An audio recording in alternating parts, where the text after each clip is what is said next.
struggling to pick up water, on the backside of the nozzle, there's a little valve.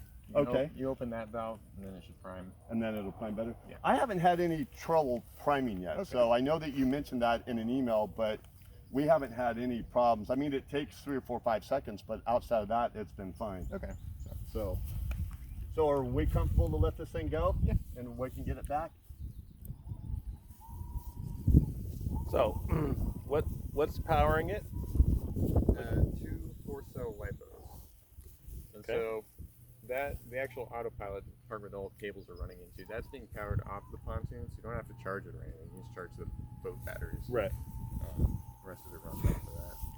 And What kind of time running on a charge? if you're doing survey speed, which if you're running it in autonomous, it'll automatically do. It's about a meter per second. You get 8 hours. Okay. But if you're going a little faster or you have heavy winds, it'll run less. But either way, it'll still go at minimum. When we've pinned it, it'll go for a couple hours. Yeah. So the question is, spraying whatever, this is sort of a crossing over everybody's area. We're spraying something, Ted, onto the surface of this, and we got it mapped and it knows how to cover all the surface. What kind of time are we taking at that speed? I mean, how long is it going to take to cover this lake? If we needed to cover the lake. Judging from the Del Paso size lake, this is probably pretty comparable. Maybe 45 minutes to an hour. Just kind of varying upon how detailed you want to get. But like Del Paso, we're pretty comparable lake size, a little different shape.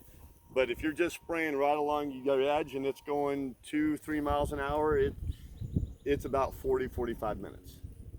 Okay. And it does depend, because this is the regular version of this. This is the agricultural version. Okay. The regular version is designed for surveying. So when you're connecting to that with the computer and actually planning the mission, there's tools to make like a grid out of this. Yeah. Now you probably won't be making a grid. You'll just be running along the perimeter. But what I would envision on your computer when we download it, you would have a goose route, which would be you're zigzagging. You're not just going around and around. Then you might have algae, which would be 10 feet from shore. Okay. Then you might have another one that would be maybe a little further out, that maybe it's later on in the year and maybe you don't want to get it hung up because you got a big algae patch right here for some reason, because this thing will not get through a lot of muck. It's not built for that. It's pretty much built for open water.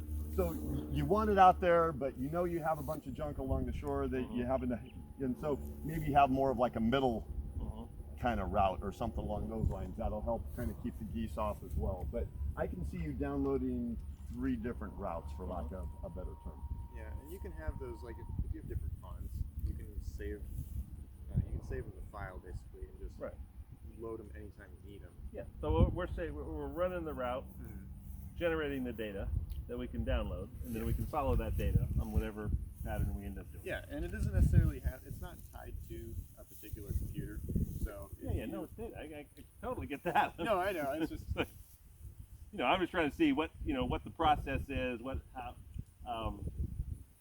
I'm just trying to understand the process. So what I just heard, or what I think I heard, is that you run a route,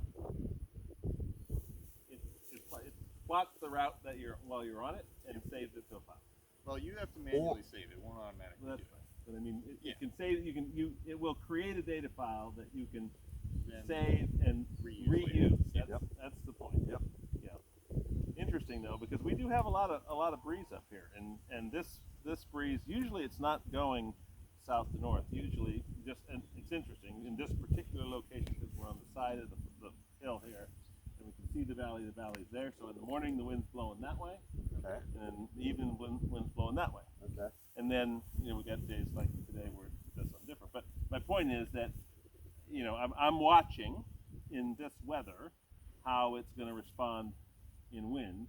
And clearly light. So it'll compensate for it. It's just because it's compensating. Okay. It'll use a little more battery. If you're like people use them in rivers. So if you're in a relatively slow moving river, the boat's crabbing like this across, you right. got one motor working a little harder to keep it crabbing. Okay. But since But it's it'll on your stay to its. I'm sorry, just a second. Yeah. It'll stay to the path the data. Yeah, exactly. Yep. Regardless of the wind. Right. Yeah. It'll do as best as it can. Yeah. So why Well, don't the you nice run? thing is that if it runs out of battery, it's going to end up on one shore and. Yes. Yes. There you go. Yeah. You won't have. And I if don't get you it by pole and if you Right. own everything around it, then you've got access yeah, to it. So I you're actually good. have access. I don't Yeah. have to own it, but I do Yeah. have access to it, Yeah. so that's fine. So why don't you run the application aspect of it real quick, if you don't mind? Yeah.